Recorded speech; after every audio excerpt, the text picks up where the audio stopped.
Brexit is well and truly a reality after the UK's trade deal with the EU came into place on the 1st of January, but concern remains in Germany as figures warn of enormous damage to the country's industries. Many in Europe were relieved that a deal was reached with just days remaining, as business had warned of the catastrophic consequences of a no-deal Brexit. One country with more at stake than most was Germany, whose cars are exported to the UK more than any other.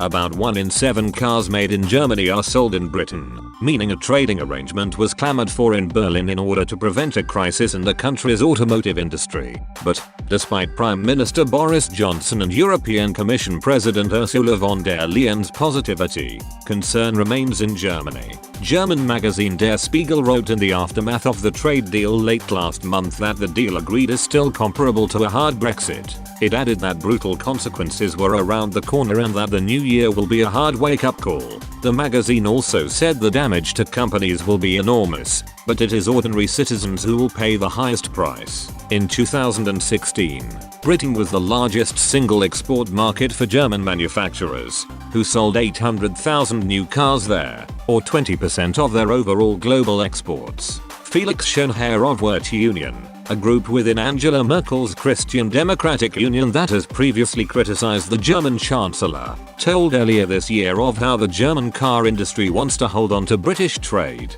He said in March, "It's mainly exports. Of course the UK is an important market, so we are dependent on that trade relationship as well as our trade with the US, also to China. So this is an issue. I think from a German economic perspective the UK is a very important trade partner, and we should try to get an agreement on both sides." Despite some pessimism in Germany, others in Europe's automotive industry breathed a sigh of relief in the wake of the Brexit trade deal. The European Automobile Manufacturers Association, known by its French acronym ACEA, welcomed the deal, as did Professor Ferdinand Dudenhofer, director of Germany's Center for Automotive Research. However, Prof. Dudenhofer said it would be the UK's automotive industry that will take the biggest hit. He said, "The British auto industry was badly damaged by Brexit. Worries that no deal would be agreed and WTO tariffs would have to be charged, but also this year by COVID-19.